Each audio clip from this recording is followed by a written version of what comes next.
اللہ کے حبیب علیہ الصلوۃ والسلام کو اچانک ایک صحابی نے دیکھا اور فوراً عرض کرنے لگے یا رسول اللہ میرے ماں باپ قربان ہوں، چہرے پر نکاہت بڑی ہے، کمزوری ہے، کیا وجہ ہوئی؟ تو حضور نے ایک ٹھنڈی آہ بھری اور فرمایا میں نے کئی دنوں سے کھانا نہیں کھایا، کھجور اور پانی پر گزارا ہے۔ میٹھا کھانا بھی سنت ہے لیکن فاقہ کرنا بھی سنت ہے۔ اپنی مرضی کی سنت ادا کر لینا یہ تو بڑا آسان کام ہے، لیکن میرے بھائی شریعت اسلامیہ میں جو چیز غالب رہی ہے اس پر بھی کبھی کبھی ذوق کرے۔ اور پھر حضور کا جو فقر ہے اختیاری ہے، نبی پاک نے مانگ کے غریبی لی ہے اللہ تعالیٰ سے کہ یا اللہ ایک وقت روٹی دے، ایک وقت فاقہ دے۔ تو نبی کریم علیہ السلام نے فرمایا کہ میں نے کھانا نہیں کھایا، کھجور پانی پہ گزارا ہے کئی دنوں سے۔ اب اس صحابی کو حکم تو دین کا یہی ہے نا کہ اگر گھر میں کچھ ہے تو لے آؤ، ورنہ شریعت پابند تو نہیں کرتی۔ تو وہ پہلے اپنے گھر گئے، جا کے پوچھا کوئی چیز ہے؟ گھر والوں نے کہا کوئی نہیں۔ پھر وہ پڑوسیوں کے گھر میں گئے، کوئی کھانے کی چیز ہے؟ کوئی نہیں۔ رشتہ داروں سے، محلے داروں سے پوچھا، کوئی نہیں۔ چپ کر کے نہیں بیٹھے، ایک یہودی کے باغ میں گئے، کہنے لگے یار کوئی مزدوری مل جائے گی؟ وہ سجنا یار مناؤن دی خاطر اساں کی پیس بٹائے، کوئی مزدوری ملے گی؟ اس نے کہا گرمی بڑی سخت ہے، پانی کنویں کا نیچے چلا گیا ہے، ایک ڈول پانی کا اگر نکال سکتے ہو تو ایک کھجور دوں گا۔ فرمانے لگے منظور ہے۔ کہتے میں نے اپنے کندھے سے چادر اتار کے بچھا لی، ایک ڈول پانی کا نکالتا، ایک کھجور ملتی، وہ میں اس کپڑے میں ڈالتا جاتا، چادر میں ڈالتا جاتا۔ جب ذرا میری چادر بھر گئی کھجوروں سے، میں نے اسے سمیٹا، لے جا کے حضور کی بارگاہ میں پیش کیا۔ محبوب وہیں بیٹھے تھے۔ کہتے حضور نے میرا پسینے سے شرابور وجود دیکھا اور میرے چھالوں سے بھرے ہوئے ہاتھ دیکھے اور میری تھکے تھکے وجود کو دیکھا، تو کریم نے ایک کھجور اٹھائی اور اٹھا کے منہ میں رکھی۔ حضور فرمانے لگے کس نے تجھے مجبور کیا یہ کام کرنے پہ؟ اس کی مجبوری تو کوئی نہیں نا، کس نے تجھے مجبور کیا؟ تو کہتے ہیں دو آنسو میرے بھی چھلک پڑے۔ میں نے عرض کی حضور ہمیں کوئی مجبور کر سکتا ہے؟ ہمیں آپ کی محبت نہیں مجبور کیا، حضور یہ محبت ہے جس نے مجبور کیا۔ یا رسول اللہ کائنات کی ہر چیز سے بڑھ کر آپ سے پیار ہے۔ یہ غریب آدمی، سادے لوگ ہیں، یہ بہت مہنگے تحائف لانے کی ظاہری پوزیشن میں نہیں ہیں، لیکن دیکھو نا اظہار محبت کے معاملے میں کتنا بڑا دل رکھتے ہیں۔ یا رسول اللہ صلی اللہ تعالیٰ علیہ وسلم، آقا محبت نے مجبور کیا۔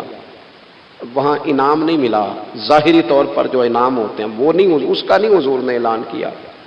حضور فرمانے لگے سن پھر، اگر تو مجھ سے محبت کرتا ہے تو فقر و فاقے کی تیاری کر، مصیبت کے لیے تیاری کر۔ اگر جو مجھ سے محبت کرتا ہے اس کی طرف تو مصیبتیں دوڑ کے آیا کرتی، پھر تو تیاری رکھ، پھر تو سہنا سیکھ، پھر دل بڑا کر، کشادہ کر، پھر دیکھ تجھے آزمائشیں آئیں گی، زخم پہ زخم کھا کے جی، خونے جگر کے گھونٹ پی، آہ نہ کر اب لبوں کو سی، یہ عشق ہے کو دل لگی نہیں۔ یہ کوئی ایسی تھوڑی ہے کہ تیری دل لگی تھی اور تو دو باتیں کر سن کے تو چلا گیا، یہ عشق ہے کوئی دل لگی نہیں۔ تو حضور کو جس انداز میں صحابہ نے چاہا، جس طرح انہوں نے نبی پاک سے محبت کی، اپنی ساری توجہات کا مرکز ذات رسالت کو بنایا، حضور کی رضا کو ہر معاملے میں مقدم جانا، ہماری ذمہ داریاں ہیں کہ ہم بھی اپنے محبوب کے لیے اپنے جذبات کو کشادہ کریں، اپنے دل میں وہ ساری باتیں پیدا کریں جس کی بنیاد پر ہمارا بھی ایمانی رشتہ نبی کریم سے مضبوط ہو سکے۔ حضرت ابو بصیر رضی اللہ تعالیٰ عنہ، نبی پاک صلی اللہ علیہ وسلم نے طے کر لیا کفار کے ساتھ، حدیبیہ کی جنگ ہوئی تو فرمایا اگر کوئی مسلمان مکے چلا جائے گا تو کافر کہنے لگے ہم واپس نہیں کریں گے، اور اگر کوئی کلمہ پڑھنے والا ستایا ہوا مسلمان مدینے آئے گا تو مسلمانوں کو واپس کرنا پڑے گا مسلمان اپنا بندہ نہیں رکھ سکتے۔ اور مسلمانوں کا کچھ شخص غلطی سے بھی مکے چلا گیا تو مکے والے واپس نہیں کریں گے۔ حضرت ابو بصیر رضی اللہ تعالیٰ عنہ صحابی تھے، باپ نے، بھائی نے، محلے والوں نے قید کیا ہوا تھا کلمہ پڑھنے کی وجہ سے، پیروں میں زنجیریں تھیں، بیڑیاں تھیں، کسی طریقے سے جیل توڑ کے دوڑے مدینے پہنچے۔ کہتے ہیں رستے میں کسی آدمی کے ساتھ گھوڑے پہ کچھ دیر بیٹھا، پھر پیدل چلا۔ صحابہ کہتے ہیں اتنا دردناک منظر بڑا کم ہم نے دیکھا۔ ابو بصیر جس گلی سے گزرتے وہاں خون پھیل جاتا، ان کی ٹانگیں خون سے کٹتی، وہ زنجیریں بندھی ہوئی، در رسول پہ حضور میں بھاگ کے آیا ہوں. کہتے ابھی نبی پاک صلی اللہ علیہ وسلم ان کی بات سن ہی رہے تھے کہ پیچھے سے قریش کے 2 سپاہی بھی آ گئے.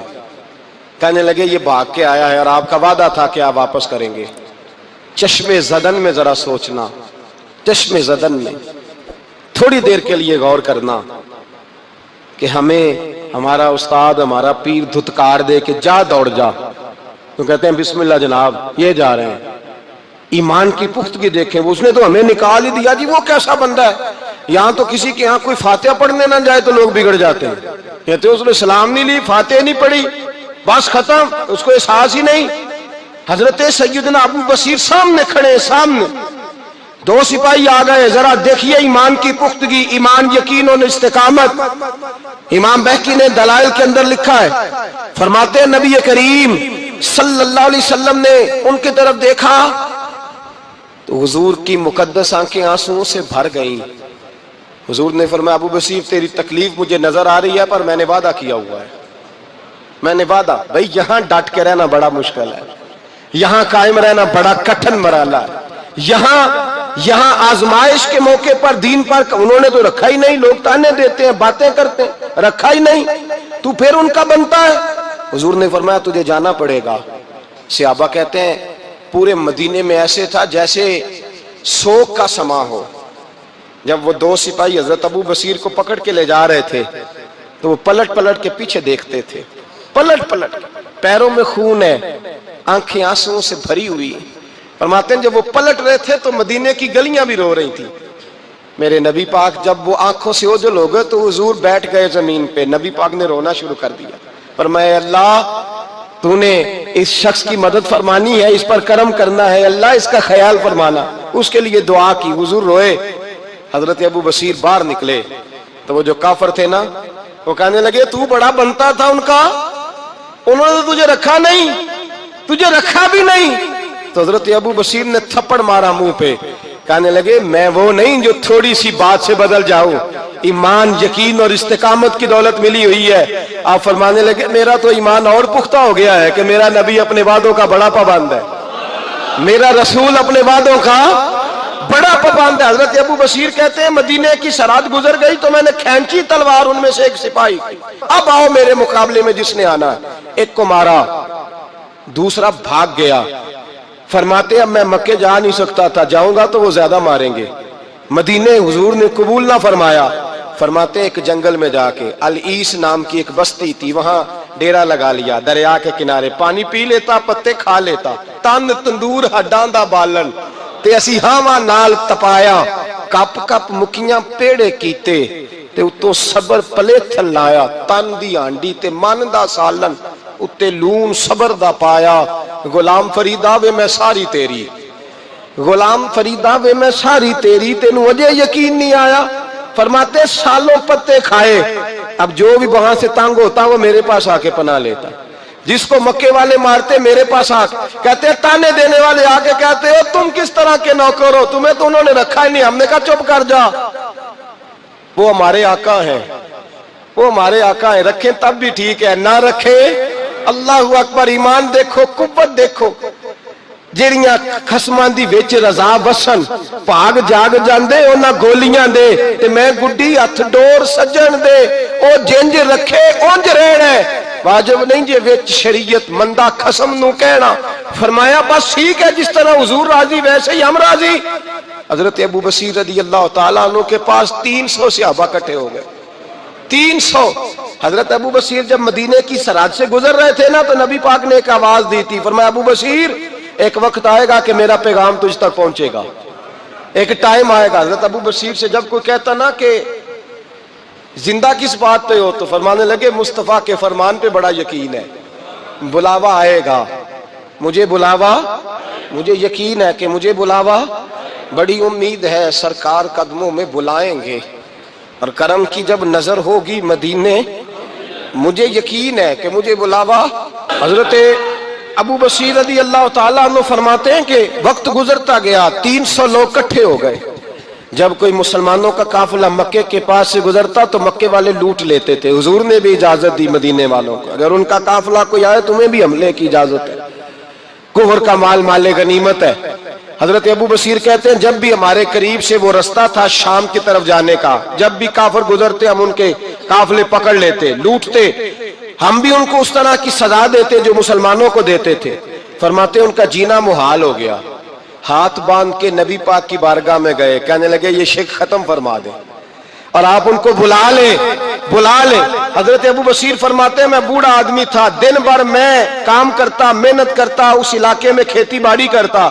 جب رات ہوتی تو میں کسی پہاڑ کے ٹیلے پہ بیٹھتا اور مدینے کی جانب منہ کر لیتا اور میں انتظار کرتا بلاوا کب آئے گا, کب حضور کا پیغام آئے گا, میں انتظار کرتا. حضرت ابو بصیر رضی اللہ تعالیٰ عنہ بیمار ہو گئے, شدید بیمار, سخت بیمار تھے تو قریش نے شیخ ختم کی. حضرت ابو ہریرہ کہتے ہیں نبی پاک نے 2 صحابہ کو رکا دیا, فرمایا جاؤ اسے جا کے کہو آ جائے, اسے کہو آ جائے. صحابہ کہتے ہیں ہم پہنچے تو ان کا آخری وقت چل رہا تھا, آخری ہجکیاں تھیں. ایمان اور یقین دیکھو, آخری ہجکیاں. لوگ کہتے ہیں ابو بصیر وقت آ گیا, وہ کہتے ہیں نہیں ابھی وقت نہیں آیا, وقت تب آئے گا جب نبی پاک کا بلاوا آئے گا. حضور کا وعدہ تھا وقت تب آئے گا جب میرے نبی کا بلاوا آئے گا, ابھی بلاوا نہیں آیا تو ابو بصیر کا وقت بھی نہیں آیا. صحابہ کہتے ہیں ہم نے جا کے رکا, تھمایا, اٹھنے کی بھی طاقت نہیں تھی. جب حضور کا رکا لیا نا تو دونوں یوں مٹھیاں بند کر لی, گویا جھوم جھوم کے نعرے لگانے لگے آؤ دیکھو میرے نبی کے وعدے کتنے سچے ہیں, آؤ دیکھو حضور کے وعدے. چومتے حضور کا نامہ, سر پہ رکھتے, سینے سے لگاتے اور کہتے ہیں پھر بلند آواز سے کلمہ پڑھنے لگے. کہنے لگے حضور میں حاضر ہوا, یا رسول اللہ میں آیا. کہتے بلند آواز سے کلمہ پڑھا اور ان کی روح پرواز کر گئی, ان کی روح پرواز کر گئی. نبی رحمت صلی اللہ علیہ وسلم کے غلاموں کا یقین, اعتماد اتنے اعلیٰ درجے کا. ایک صحابی حضرت خزیمہ رضی اللہ تعالیٰ عنہ, ابو داؤد شریف میں حدیث موجود ہے, نبی پاک علیہ السلام نے ایک یہودی سے گھوڑا خرید لیا. حضور نے فرمایا آ میرے ساتھ, میں تمہیں پیسے دیتا ہوں. اللہ کے محبوب تھوڑا آگے تشریف لے گئے, یہ ذرا تھوڑے فاصلے پہ پیچھے آ رہا تھا. راستے میں لوگوں نے اس کو کہا کہ تو نے تو سستا بیچ دیا ہے, گھوڑا تو مہنگا ہے, قیمت زیادہ لگا دی. یہ مکر گیا. محبوب کریم علیہ السلام نے پیسے تھمائے, پیسے لو, گھوڑا دو. کہنے لگا کون سا گھوڑا, میں نے تو بیچا ہی نہیں. اب جب سودا ہوا تھا گھوڑے کا تو حضور تھے یا وہ یہودی تھا, تیسرا شخص ہی کوئی نہیں تھا. کون سا گھوڑا, کیسا گھوڑا. اپنا حق چھوڑ دینا یہ بھی بعض اوقات بزدلی ہوتا ہے. نبی کریم علیہ السلام نے فرمایا بھائی تو کیسے مکر سکتا ہے جب تیرا میرا سودا طے ہوا ہے, جب ایک مخصوص رقم پر تو نے اسے بیچ دیا ہے تو مکر کیسے سکتا ہے, تو پیسے لے اور گھوڑا دے. اب جب تھوڑی سی بات تکرار میں آئی تو کچھ لوگ وہاں جمع ہو گئے, مسلمان, یہودی اور بھی کئی لوگ.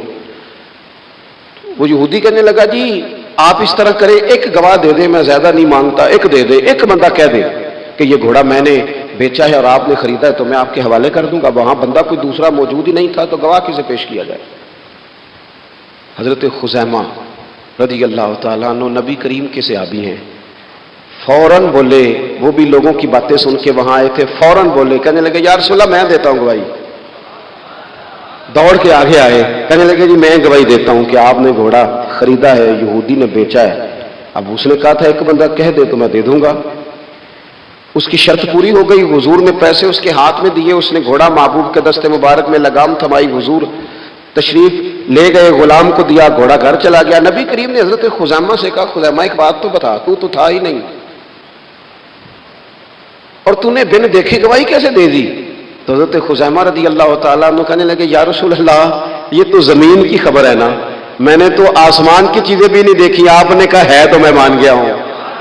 تو میں تو آسمانی خبریں مان گیا, میں تو جنت آپ کے کہنے پہ مان گیا, میں تو دوزخ آپ کے کہنے پہ مان گیا, میں تو فرشتے آپ کے کہنے پہ مان گیا, میں تو قیامت کی ساری باتیں آپ کے کہنے پہ مان گیا. وہ بتا رہے ہیں, گویا وہ سمجھا رہے ہیں یا رسول اللہ میں نے تو رب بھی نہیں دیکھا, تو آپ کے کہنے پر مان گیا. اور جب اتنی ساری چیزیں آپ کے کہنے پہ مان گیا ہوں تو گھوڑا تو چیز ہی کوئی نہیں. اب دیکھیں حضور کا تبصرہ یہاں کیا ہے. انہوں نے ایمان کا مرکز و محور ذات مصطفیٰ کو سمجھا, ان کو سمجھ آئی کہ کل کائنات حضور کی ذات ہے. اب حضور سید عالم علیہ السلام نے اس بات کو سن کر اعلان کیا فرمایا. حضور فرمانے لگے لوگوں جہاں بھی شرعی گواہی کی ضرورت ہو نہ دو گواہ چاہیے ہوتے ہیں، لیکن جہاں میرا یہ خزیمہ موجود ہو ایک کی گواہی دو کے برابر شمار کی جائے گی۔ اتنا بڑا اعزاز، نظریاتی طور پر اتنی زیادہ پختگی، جب تک اپنے ایمان کا مرکز اور محور ذات مصطفیٰ کو نہیں سمجھا جاتا۔ ایک اور بھی بات عرض کروں، کئی کام ہوتے ہیں، وہ کام تو ہوتے ہیں پر خشک بڑے ہوتے ہیں۔ کچھ ڈیوٹیاں تو ہوتی ہیں لیکن وہ ڈیوٹیاں تھکا بڑھا دیتی ہیں۔ کچھ سفر تو ہوتے ہیں پر وہ سفر پورے وجود کو توڑ پھوڑ کے رکھ دیتے ہیں۔ لیکن کچھ کام ایسے ہوتے ہیں جو بندہ بڑے ذوق سے کرتا ہے۔ کچھ ڈیوٹیاں ایسی ہوتی ہیں کہ بندہ کہتا ہے کبھی 2 گھنٹے اور کرنی پڑ جائے نا۔ کچھ سفر ایسے ہوتے ہیں کہ جس میں بندے کا دل کرتا ہے یا اللہ یہ سفر کبھی روز ملے نا۔ چلے نہیں سمجھ آتی تو ایک سادی سی کسی شاعر نے بات کی ہے، اس نے کہا ہے کہ دنیا اندیا سفراں تو بندہ تھک بھی تو جاندا ہے نا، پر سفر مدینے دا ہر بار ہی بڑا سونا۔ کچھ سفر تھکاتے نہیں نا، اکتاہٹ نہیں ہوتی۔ کچھ چیزیں انسان ذوق سے کرتا ہے، اس کی طبیعت اگر نبی پاک علیہ السلام کی ذات کے ساتھ دل کی قلبی وابستگی ہو جائے، دین کا کام تھکاوٹ پیدا نہیں کرتا۔ مسجد کی حاضری بوجھ نہیں بنتی، انسان کے لیے کوئی بھی خیر کا کام کرنا مشکل نہیں ہوتا، اس کا وجود ڈھل سا جاتا ہے، اس کی طبیعت اس طرح کی ہو جاتی ہے کہ جیسے سارے نور سے ہو کر آ گئے۔ شرط یہ ہے کہ کامل محبت ہو۔ آج کل ڈھیروں لوگوں کو دعویٰ ہے حضور کی محبت کا، ڈھیروں لوگوں کو، اور بالکل ٹھیک ہے، ہونا بھی چاہیے، لیکن اپنے آپ سے پوچھ لینا چاہیے اچھی طرح سے، ہمیں اچھی طرح سے غور کر لینا چاہیے کہ شہرت زیادہ پیاری ہے کہ حضور؟ یہ ہمیں غور کرنا چاہیے۔ ہمیں غور کر لینا چاہیے کہ دولت زیادہ پیاری ہے کہ نبی پاک علیہ الصلوۃ والسلام کی ذات؟ ہمیں غور کرنا چاہیے کہ برادری اور قبیلے کی رسمیں زیادہ پیاری ہے یا حضور کے دین کی بات زیادہ پیاری ہے؟ ہمیں پہلے غور کر اپنی ترجیحات کا تعین کرنا چاہیے، اور پھر ہمیں اپنے دل سے یہ بھی پوچھنا چاہیے کہ تیرا فلان دوست سے ملنے کو تو بار بار دل کرتا ہے، اہل خانہ کو، گھر والوں کو ملنے کو تو تیرا بار بار جی چاہتا ہے، کیا تیرے دل میں کبھی بیٹھے بیٹھے تڑپ اٹھتی ہے؟ بیٹھے بیٹھے، اور کبھی تیری آنکھیں باہر آتی ہیں کہ رب کوئی موقع بنا دے اور میں جا کے حضور کا شہر مبارک بھی دیکھا ہوں؟ اچانک دل کرتا ہے نا کسی شخص سے بات کرنے کو، تو کیا بالکل بیٹھے بیٹھے کبھی اچانک نعت سننے کو بھی دل کرتا ہے کہ نہیں؟ کبھی اچانک حضور کی سیرت کی طرف بھی توجہ بیٹھے بیٹھے چلی جاتی ہے کہ نہیں؟ دیکھیں، کوئی بندہ بھی انکار نہیں کرے گا جب کسی سے کہا جائے گا کہ مجھے حضور علیہ السلام سے بڑی محبت ہے، لیکن آپ کو کس سے محبت ہے، آپ کس سے پیار کرتے ہیں، یہ صرف آپ کو ہی پتا ہوتا ہے۔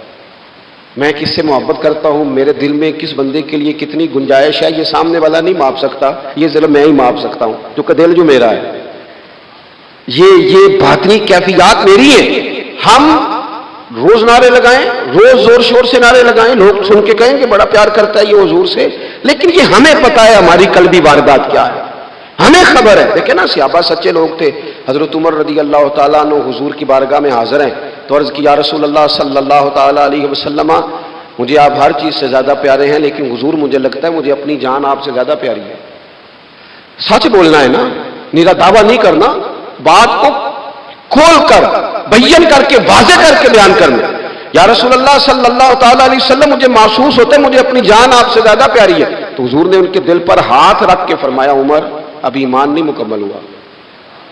تو حضور کے دست پاک کا فیض آیا کہ حضرت عمر اسی وقت بول پڑے، عرض کرنے لگے، حضور آپ حکم کریں، میں جان بھی قربان کرنے کو تیار ہوں۔ اپنے آپ سے بات کرے، اپنے اوپر تھوڑی توجہ دے، دوسروں کو تبلیغ کرتے، دوسروں کو واعظ کرتے، دوسروں کو نصیحت کرتے، دوسروں کو سمجھاتے تو بڑا وقت گزر گیا۔ اب تھوڑا سا نا اعلیٰ حضرت رحمۃ اللہ علیہ سے لوگوں نے کہا واعظ کہیں، تو فرمانے لگے ابھی تو میں اپنے نفس کو نہیں واعظ کہہ سکا، اپنے آپ سے میں ابھی گفتگو نہیں کر سکا، تقریر نہیں کر سکا، تو لوگوں کو کیا واعظ کروں گا۔ ہم تھوڑا سا نا اپنے اوپر توجہ دیں، حضور کی محبت کا جو ذوق صحابہ کے ہاں ہے۔ آج بڑے سارے لوگ نہیں ہیں جو بچ بچ کے بات کرتے ہیں، بچ بچ کے۔ میں تو اپنے زمانے میں دیکھتا ہوں کہ سیاسی لیڈروں کے نعرے لگاتے وقت لوگوں کو کوئی کسی قسم کی آر محسوس نہیں ہوتی۔ وہ گاڑی جو کبھی کسی غریب کے ہاسپٹل جانے کے کام نہیں آئی، سیاسی لیڈر کا جلسہ ہو تو وہ بھی گاڑی اندر سے نکل آتی ہے، اور اس پر 10 بندے چڑھ جائیں تو ٹوٹنے کا بھی کوئی خطرہ محسوس نہیں ہوتا۔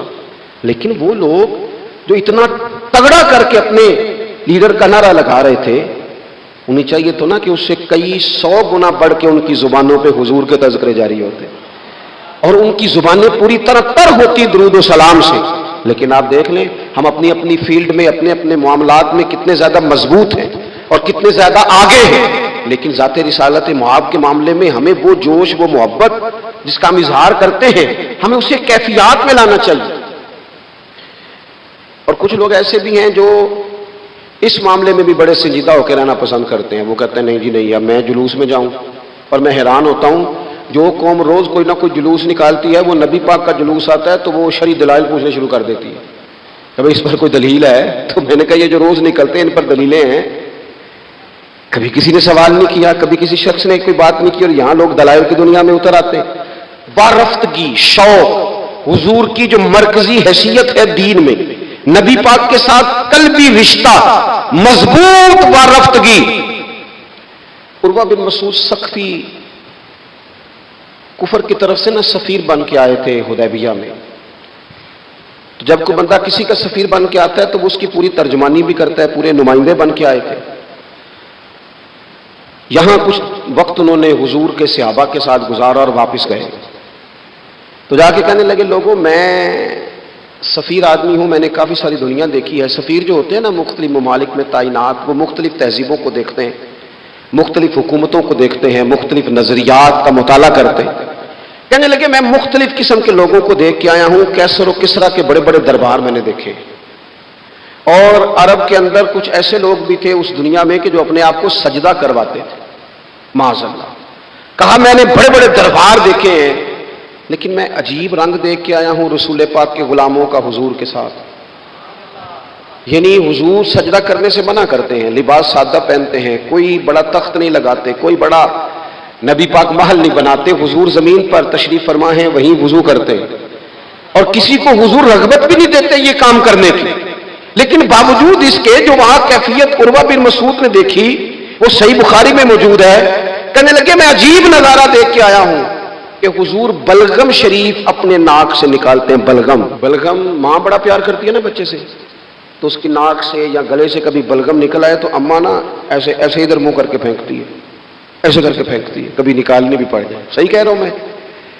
لیکن یہ دیکھیں، اور یہ ان لوگوں کی بات ہے جو عام لوگ نہیں، یہ عروہ جمیع صحابہ کی بات کر رہے ہیں، اور یہ بندے کون ہیں؟ حضرت ابو بکر صدیق جیسے سمجھدار لوگ، حضرت عمر جیسے لاکھوں مربع میل کی حکومتیں چلانے والے لوگ، حضرت عثمان غنی کی طرح کے لوگ جو جس کاروبار میں بھی ہاتھ ڈالتے ہیں چار چاند لگا دیتے، حضرت مولا علی شیر خدا جیسے علم و حکمت اور دانائی والے لوگ، یہ کیا کرتے ہیں؟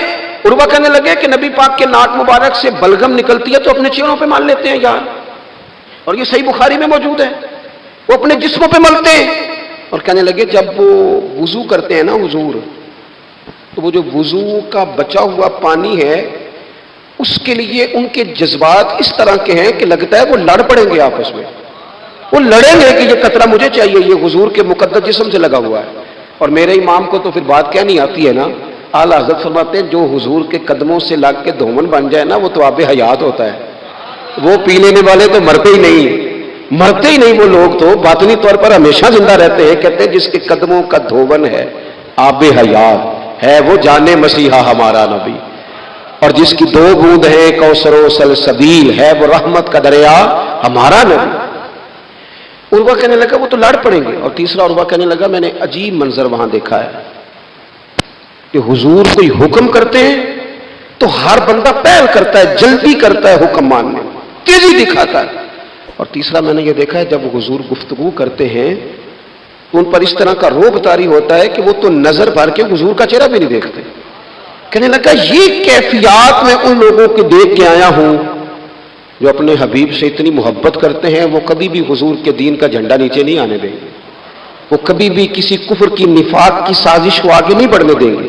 تو کافر تو کل بھی اس بات کا اظہار کر رہا تھا کہ ہمیں جو ڈر لگتا ہے مسلمانوں سے وہ اس بات سے لگتا ہے یہ اپنے نبی کے ساتھ بڑے جڑے ہوئے، ان کا رشتہ حضور کے ساتھ بڑا مضبوط، اور امت سوال جواب کر رہی ہے، امت ترازو لے کے بیٹھی ہے کہ اتنا علم تھا معاذ اللہ اور اتنا نہیں تھا، یہ کر سکتے تھے اور یہ نہیں کر سکتے، ان کو یہ کہنا چاہیے اور یہ نہیں کہنا چاہیے۔ بھئی یہ تو ہمارے بزرگ پرانا فیصلہ کر گئے، وہ کہتے ہیں بعد از خدا بزرگ توئی قصہ مختصر، اور حضور رب کے بعد سب سے بڑے ہیں، یہی مختصر قصہ ہے۔ تو حضور سید عالم کے ساتھ جو قلبی وابستگی ہے، نبی کریم علیہ السلام نا مدینہ شریف میں جب ہجرت کر کے تشریف لے گئے تھے تو حضرت ابو ایوب انصاری رضی اللہ تعالیٰ عنہ کے گھر میں حضور نے قیام فرمایا تھا. ہمارے پاس بہت ساری چیزیں ایسی ہوتی ہیں جن کی طلب بڑی ہوتی ہے، لیکن جب وہ حاصل ہو جاتی ہیں پھر ان کی طلب نہیں رہتی. ایک چیز آپ کے پاس ہمیشہ رہنے لگ جاتی ہے، پھر اس کے ادب اداب زیادہ نہیں رہتے. یہ ایک مزاج ہے. عام آدمی، چلے میں اپنی بات بتاتا ہوں آپ کو.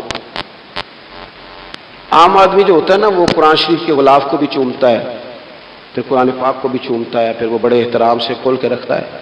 لیکن ہمارے مدارس میں جو حافظ ہوتے ہیں وہ نہیں زیادہ چومتے، ان کے پاس رہتا ہے نا ہر وقت، وہ لا کے رکھتے، ادب کرتے ہیں، کوئی بے ادبی نہیں کرتے، اللہ معاف کرے. لیکن جس طرح سے عام آدمی اس کو بار بار چومتا ہے یا ذوق کا اظہار کرتا ہے، دیکھیں حافظ بیچ بیچ میں سے ناراض ہونے لگ گیا مجھ سے. آپ ناراض نہ ہوں، لیکن چلو بات کر تو لینے دو نا، جو ٹھیک ہے وہ کر تو لینے دو. یہ ہوتا ہے بعض اوقات، جو چیز بالکل قریب آ جاتی ہے نا، یعنی ایک چیز آپ کا مقصود ہے اور اگر وہ مقصود مل گیا تو، وہ جو درویش نے کہا تھا نا کہ یہی بہتر ہے کہ پردوں میں وہ پردہ پوش رہے، اس کی بھی بڑی حکمتیں ہوتی ہیں. اس لیے کہ جو تڑپ، ملنے کی تڑپ کی جو لذت ہے وہ کئی دفعہ وصال کی لذت نہیں ہوتی. تو یہی بہتر ہے کہ پردوں میں وہ پردہ پوش رہے، اور وہ اگر پردے ہٹا دے تو پھر کسے ہوش رہے. جب آپ کو وہ چیز میسر آ جاتی ہے تو پھر اس کی قدر. اسی لیے حضرت عمر فاروق رضی اللہ تعالیٰ عنہ کا یہ طریقہ تھا کہ جب لوگ حج کر لیتے تھے نا تو فرماتے تھے حج ہو گیا، اب اپنے اپنے گھر جاؤ، زیادہ دیر نہ رہو حرم شریف میں، زیادہ دیر رہو گے تو قدر نہیں کرو، اب جاؤ. بڑی دلچسپ ہوتی ہیں بے ترتیب ملاقاتیں. کبھی کبھی ملنے میں ذوق زیادہ ہوتا ہے، لطف زیادہ ہوتا ہے، طمانینت زیادہ ہوتی ہے. حضرت ابو ایوب انصاری کہتے ہیں مجھے مقصود مل گیا، کرم ہو گیا، میں منتظر تھی، میری روح، میری نظر کے حضور میرے گھر تشریف لائیں، حضور آ گئے، کرم ہو گیا، رحمت ہو گئی. اب ایسا نہیں ہے کہ ان لوگوں کو مقصود مل گیا ہے تو بس بات ختم ہو گئی. اب وہ سمجھ گئے کہ میرے تو گھر آ گئے تو میرے لیے تو ساری بات ہی کھل گئی ہے. ان کی ادبی معرفت کا یہ عالم تھا اور نبی پاک کے ساتھ ان کی وابستگی کا یہ حال تھا کہ کہتے ہیں میں نے نا، میرے گھر کی 2 منزلیں تھیں، میں نے نچلی والی منزل حضور کے لیے چھوڑ دی تاکہ نبی کریم صلی اللہ تعالیٰ علیہ وسلم کے زیارت کے لیے لوگوں نے آنے جانا ہے تو لوگوں کے لیے آسانی رہے. فرماتے ہیں نیچے حضور آرام فرما ہیں اور میں اوپر والی منزل پہ تھا، جا کے چارپائی پہ لیٹ گیا. یہ مسلم شریف میں آپ کو ملے گا، اس کی اصل ملے گی آپ کو. فرماتے ہیں میں آرام سے جا کے چھت پہ لیٹ گیا، رات کا تھوڑا سا پہر گزرا تو میرے دل میں خیال آیا، ہوا یوں تو اوپر ہے اور حضور نیچے. اے پائے نظر ہوش میں آ، یہ کوہ نبی ہے، آنکھوں سے بھی چلنا یہاں بے ادبی ہے. اور امام فرماتے ہیں حرم کی زمین اور قدم رکھ کے چلنا، ارے سر کا موقع ہے جانے والے. کہا حضور نیچے. فرماتے ہیں ساری رات میں ایک دیوار کے ساتھ پیچھے ہو کے بیٹھا رہا، ساری رات یہ سوچتا تھا کہیں میں وہاں نہ چل دوں جہاں حضور آرام فرما ہو، میرے قدم نہ آ جائے. میں تڑپتا رہا، مقصود پاس آ گیا ہے، وہ چیز حاصل ہو گئی ہے، لیکن اس کی تڑپ میں اضافہ ہوا ہے، احترام بڑھا ہے. یعنی اب سوچ رہے ہیں کہ میں ان کا ادب کیسے کروں، ان سے محبت کیسے کروں، کس اعزاز سے انہیں بٹھاؤں. فرماتے ہیں کہ تڑپ کے میں صبح حاضر بارگاہ ہوا. میں نے کہا یا رسول اللہ کریم کرم ہو جائے، میری تو بساط ہی نہیں، میں چھت پہ کیسے گزارا کروں گا. تو حضور فرمانے لگے میرے پاس تو لوگوں نے آنے جانا ہے، میں تو نیچے ذرا آسانی محسوس کرتا ہوں، یہی ٹھیک. یا رسول اللہ آپ کی بات ٹھیک ہے، پر کریم اگر کرم ہو جائے نا تو مہربانی ہوگی. اللہ کے رسول نے جب نظر مبارک اٹھا کے حضرت ابو ایوب انصاری کا چہرہ دیکھا نا، خیال آیا مسلمان نیک کو بد پہچان جاتے ہیں اور محمد تو آدمی کے دل کی باتیں جان جاتے ہیں صلی اللہ تعالی علیہ وسلم. حضور نے جب نظر فرمائی اور ان کی آنکھوں میں چمکتے ہوئے آنسو دیکھے تو حضور فرمانے لگے میں سمجھ گیا ہوں تو نہ اوپر رہ پائے گا نہ سو پائے گا، تو بچے لے کے نیچے آ جا، میں ہی اوپر چلا جاتا ہوں.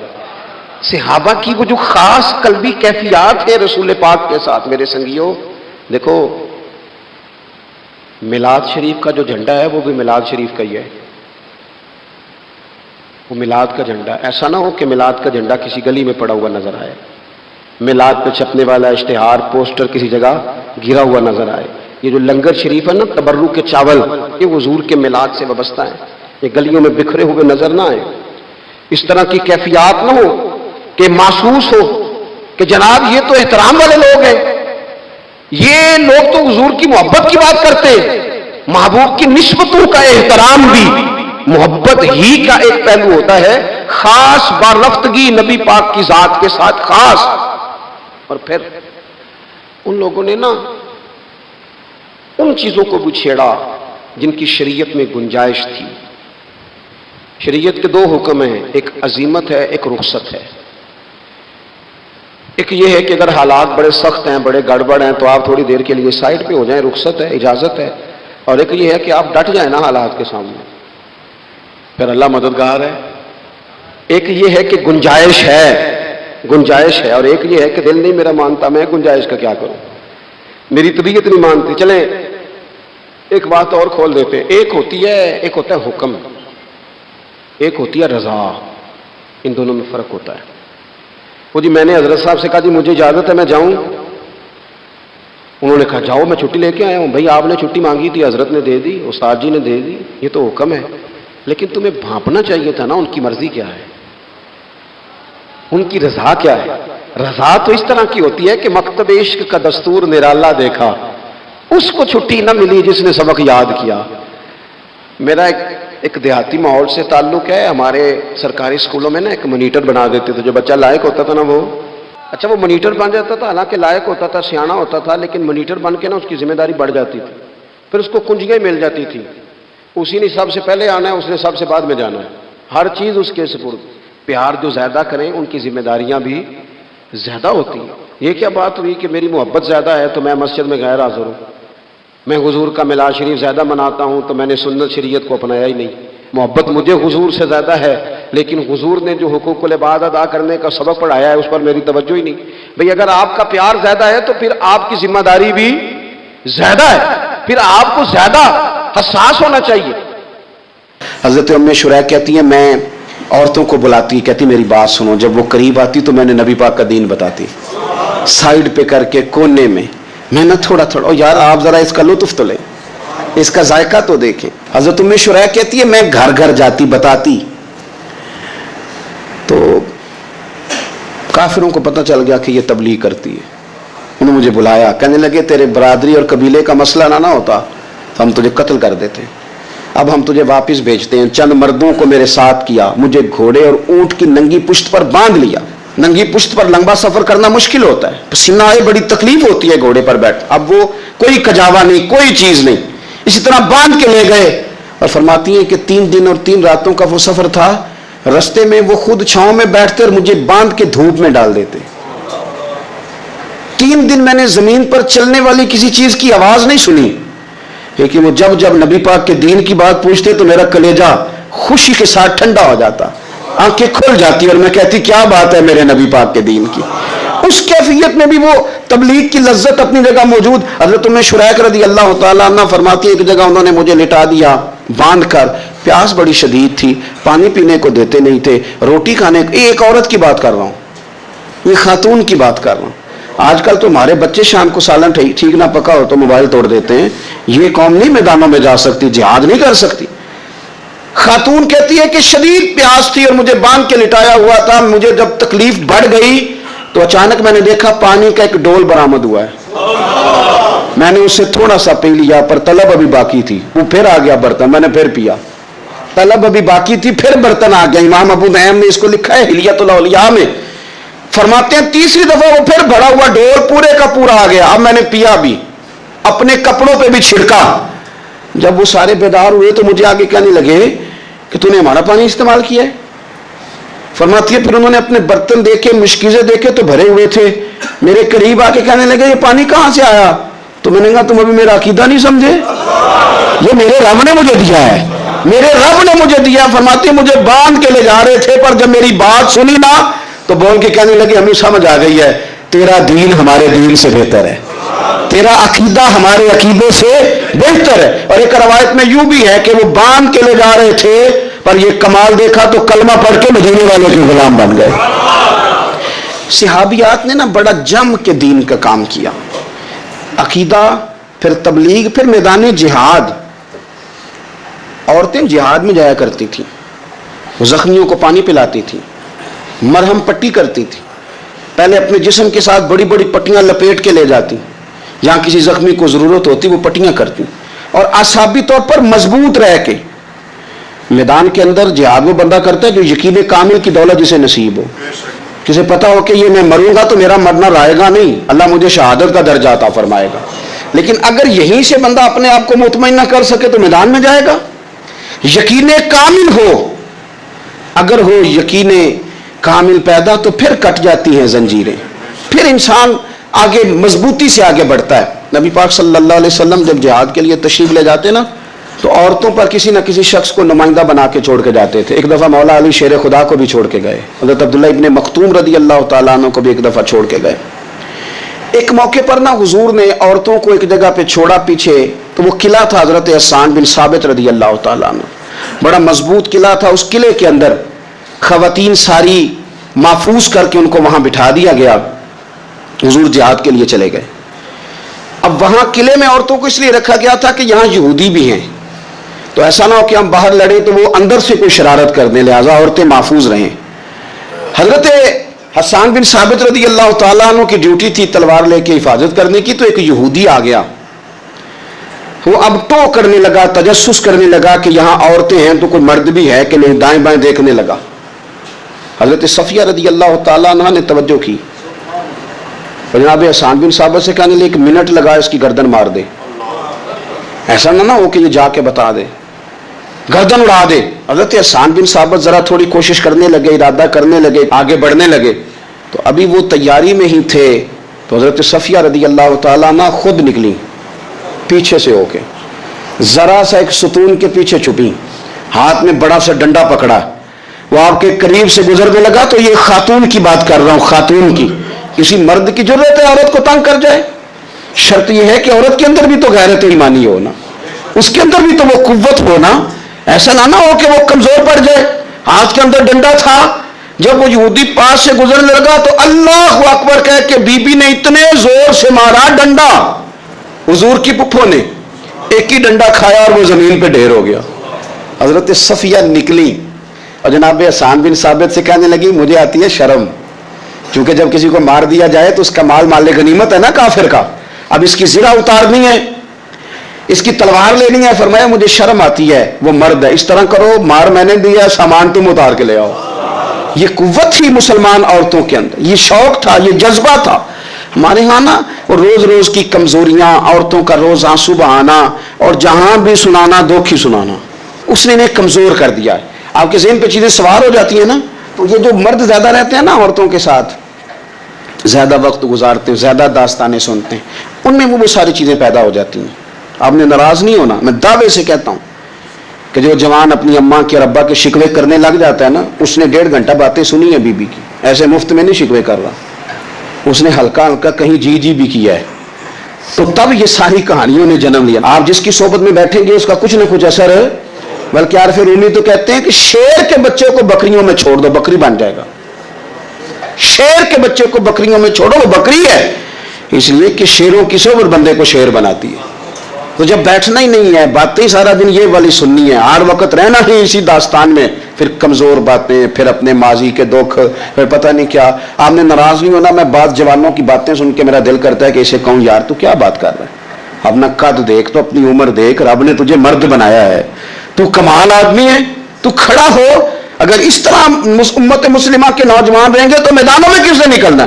بات بات پہ رو جانا، بات بات پہ سہم جانا، حالات کے سہمے ہوئے لوگوں کو بتا دو حالات بدل جاتے ہیں، ایک جیسے نہیں رہتے۔ آپ کی طبیعت میں دلیری اور وقار ہونا چاہیے۔ حضرت اسماء بنت ابی بکر صدیق، حضرت صدیق اکبر رضی اللہ تعالی عنہ کی وہ صاحبزادی ہیں جو حضرت عائشہ کی بڑی ہمشیرہ ہیں۔ رات کو غار ثور میں مرد جاتے ڈرتے ہیں، آج بھی ڈرتے ہیں، اور جناب اسماء نبی پاک کی روٹی لے کے جایا کرتی تھی۔ پھر اللہ نے ان کو بیٹا دیا، حضرت عبداللہ بن زبیر، یہ حضور کی پھپھی کے نواسے ہیں۔ حضرت زبیر بن عوام عشرہ مبشرہ صحابی ہیں، ان کے بیٹے ہیں، اور یہ وہ خوش بخت جوان ہے جس کو گٹی نبی پاک نے اپنے لعاب دہن سے عطا فرمائی۔ یزیدی فوجوں کے خلاف امام حسین کے بعد جو آدمی باقاعدہ مرتب فوج کے ساتھ میدان میں آئے وہ حضرت عبداللہ ابن زبیر ہیں، مرتب کر کے اپنا لشکر لے کے نکلے۔ حضرت اسماء بوڑھی ہو گئی تھی، 90 سال عمر تھی، نظر نہیں آتا تھا۔ حضرت عبداللہ ابن زبیر جب لڑے یزیدی فوجوں کے خلاف تو کچھ ساتھی شہید ہو گئے, کچھ کے قدم پیچھے ہٹ گئے.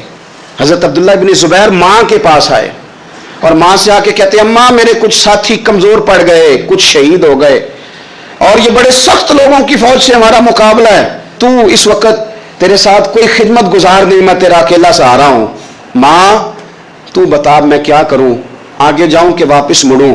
نابینا ہیں حضرت اسماء, عمر ہے 90 سال, بیٹے کی پشت پہ ہاتھ رکھ کے کہتی ہیں پتر پہلے یہ بتا کہ تو حق پہ ہے کہ نہیں, تو حق پہ ہے کہ نہیں. ان ماں کی گود میں اسلام پلا کرتا تھا, حق پہ ہے کہ نہیں. تو حضرت عبداللہ ابن زبیر کہنے لگے اماں میں حق میں ہوں. تو حضرت اسماء کہنے لگی پتر پھر میدان میں جا اور میرا پتر ایک میرے ساتھ وعدہ کر, کوئی بھی تیر پشت پہ نہ کھانا, سارے سینے پہ کھا کے آنا. حضرت عبداللہ ابن زبیر عرض کرنے لگے اماں یہ بڑے ظالم قسم کے دشمن ہیں, یہ آنکھیں نکال دیتے ہیں, ہونٹ کاٹ دیتے ہیں, جسم کے ٹکڑے ٹکڑے کرتے, تو سہ لے گی. کیا جواب ہے, کیا طاقت ہے, کیا ہمت ہے. حضرت اسماء فرمانے لگی پتر بکرے کو نہ صرف ذبح ہوتے وقت تکلیف ہوتی ہے, کھال اترتے وقت کوئی تکلیف نہیں ہوتی. جہاں میرا بیٹا میدان میں. حضرت عبداللہ ابن زبیر شہید کر دیے گئے, ان کی لاش مبارک مکہ مکرمہ کے چوک میں جنت المعلہ کے پاس لٹکا دی گئی. حجاج بن یوسف نے حضرت اسماء کو بلایا اور بلا کے کہنے لگا تجھے پتہ ہے تیرا بیٹا لٹکا ہوا ہے. فرمانے لگی ہاں مجھے پتہ ہے, یہ بچپن سے ہی شاہ سوار ہے, یہ گھوڑوں پہ رہنا ہی پسند کرتا تھا. اور پھر کیا جملہ کہا, حجاج کے لوگ کہتے ہیں یہ فوجوں میں اور تلواروں کی جھنکار میں کبھی نہیں کانپا تھا, پر حضرت اسماء جو نابینا ہیں ان کے جملوں نے نرزہ طاری کر دیا. فرمانے لگی حجاج میرا پتر لٹک گیا ہے, کہیں تیرے آگے جھکا تو نہیں نا, لٹک ہی گیا ہے, جھکا تو نہیں میرا پتر. 14 دن تک لٹکے رہے, لاش مبارک لٹکی رہی, لیکن حضور کا لعاب دہن تھا نا. لوگ کہتے ہیں قریب سے گزرتے تھے تو دور دور تک خوشبوئیں پھیلی ہوئی, دور دور تک. مائیں ایک صحابیہ ہے, نام ہے ام عمارہ, جنگ احد میں زخمیوں کو پانی پلاتی, اپنے 2 بیٹے اپنا شوہر لے کے احد میں آئیں, زخمیوں کو پانی پلاتی ہیں, مرہم پٹی کرتی ہیں. اچانک جنگ کا پاسا پلٹ گیا, وہ درے پہ جو لوگ حضور نے مقرر کیے تھے وہ غلط فہمی کی وجہ سے درہ چھوڑ گئے, حالات اور ہو گئے, عجیب سا ماحول ہو گیا. پھر یہ بھی افواہ پھیلا دی گئی کہ معاذ اللہ حضور شہید کر دیے گئے.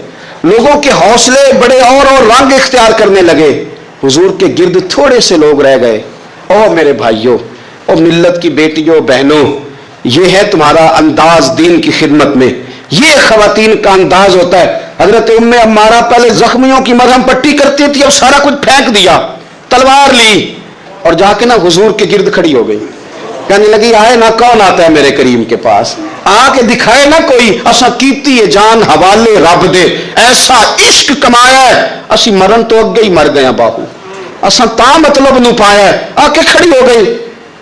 حضور فرماتے ہیں میں دائیں دیکھتا تھا تو ام عمارہ ہوتی تھی, میں بائیں دیکھتا تھا تو ام عمارہ ہوتی تھی, آگے دیکھتا تھا تو ام عمارہ, پیچھے ام عمارہ. حضور فرمانے لگے تو بہت سارے لوگوں سے سبقت لے گئی ہے, تو بڑے سارے لوگوں سے آگے نکل گئی ہے, ان کو زخم لگ رہے ہیں, تیر آ رہے ہیں, پر خاتون ہو کے ڈٹی ہوئی ہیں.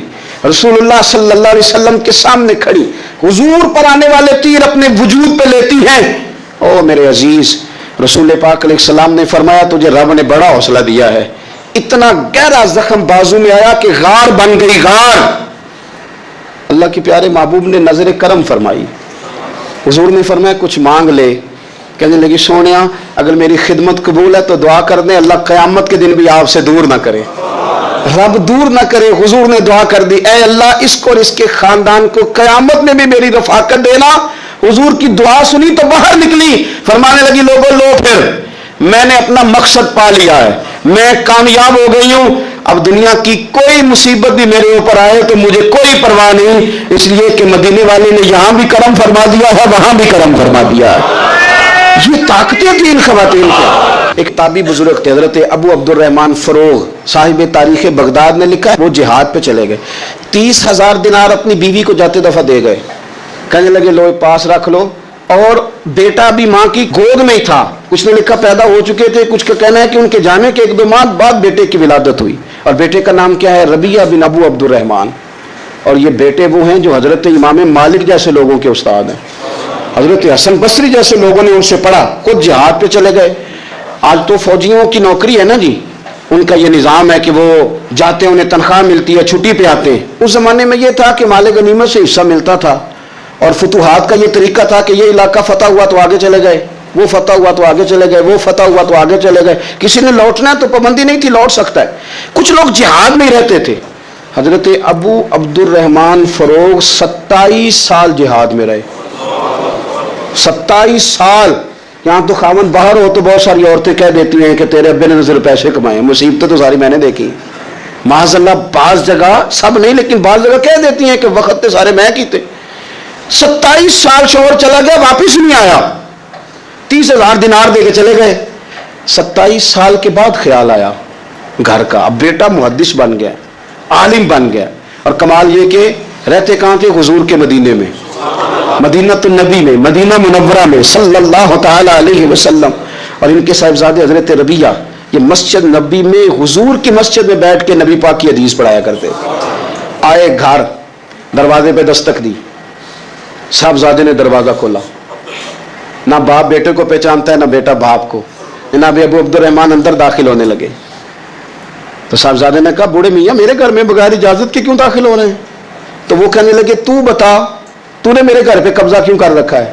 اب جب بات زیادہ بڑھ گئی تو دونوں جانب سے لوگ جمع ہو گئے، شور اٹھا تو اندر سے والدہ نے سنا، پردہ سرکا کے دیکھا کہ میرے شوہر آ گئے 27 سال کے بعد، 27 سال کے بعد۔ تو آپ اپنے صاحبزادے سے کہنے لگی، بیٹا ان کو اندر آنے جو، تمہارے والد ہیں۔ بڑا روئے باپ بیٹا، بڑا روئے۔ ماں اور بیٹے کی محبت کا بھی اندازہ نہیں، پر قرآن پاک پڑھے نا تو دو مثالیں باپ اور بیٹے کے پیار کی بھی ملتی ہیں۔ ایک حضرت یعقوب علیہ السلام کا جناب یوسف سے پیار، اور ایک حضرت ابراہیم کا حضرت اسماعیل سے پیار، اور جناب اسماعیل کی جناب ابراہیم کی فرما برداری کی مثال۔ اس کا بھی جواب کوئی نہیں۔ باپ اتنا رو رہے ہیں اور بیٹے کی یاد میں، اس کا بھی اندازہ کوئی نہیں کر سکتا۔ باپ بیٹا مل کے بڑا روئے۔ عصر کی نماز کا وقت ہو گیا۔ حضرت ربیہ جو محدث ہیں وہ وضو کر کے مسجد شریف چلے گئے۔ یہ ابھی چونکہ سفر سے آئے تھے، انہوں نے کھانا وانا کھایا، تھوڑی دیر بیت گئی تو یہ نہیں پوچھا پیچھے حال کیا رہا۔ پوچھتے ہیں اپنی بیوی سے، میرے 30,000 دینار کہاں ہیں؟ تو اہلیہ کہنے لگی، مسجد جائیں نا، حضور کی مسجد میں عصر پڑھ کے آئیں، پھر میں بتاتی ہوں پیسے کہاں ہیں۔ حضرت ربیہ نے امامہ باندھا، جبہ پہنا، حضور کی مسجد میں بیٹھے اور حدیث پاک کا درس دے رہے ہیں۔ سامنے حضرت حسن بصری جیسے، امام مالک جیسے لوگ بیٹھے۔ حضرت ابو عبد الرحمن فروغ جو ان کے والد تھے، عصر کی نماز پڑھ کے نا تو پوچھتے ہیں ایک شخص سے، یہ کون ہے نوجوان کالی داڑھی والا؟ عمر زیادہ نہیں پر کس طرح شوق سے حضور کا دین بیان کر رہا ہے، کون ہے؟ تو بتانے والے نے کہا کہ حضور ایک نا ابو عبد الرحمن نام کے بزرگ ہیں، وہ 27 سال سے جہاد میں گئے ہوئے، یہ ان کا بیٹا ہے۔ یہ سنا کہ میرا پتر اتنا بڑا عالم، چھم چھم آنسو بہے، داڑھی بھر گئی آنسو، حضور کی مسجد میں تشکر کے آنسو، خوب روئے، خوب روئے۔ اٹھے گھر گئے، اور جب آنسوؤں بھرا چہرہ لے کے گھر آئے تو اماں ساری بات ہی سمجھ گئی۔ کہنے لگی، دیکھا ہے وہ بیٹے کو حدیث پڑھاتے، اب پتہ چلا میں نے آپ کے 30,000 دینار کہاں خرچ کیے، میں نے آپ کا پیسہ ضائع تو نہیں کیا۔ تو حضرت ابو عبد الرحمن فروغ فرمانے لگے، رب تجھے صلہ دے اور میری طرف سے بھی دے، تو نے تو کمال کر دیا ہے۔ حدیث تیرا بیٹا پڑھا رہا تھا اور قد میرا اونچا ہوتا جا رہا تھا، سبق تیرا بیٹا دے رہا تھا اور یوں لگ رہا تھا کہ درجے میرے بلند ہو رہے ہیں۔ تو ماؤں نے کمال کیا، انقلاب کیا، بیٹیوں نے، بہنوں نے دین کے لیے ہمیشہ اپنا کردار پیش کیا ہے۔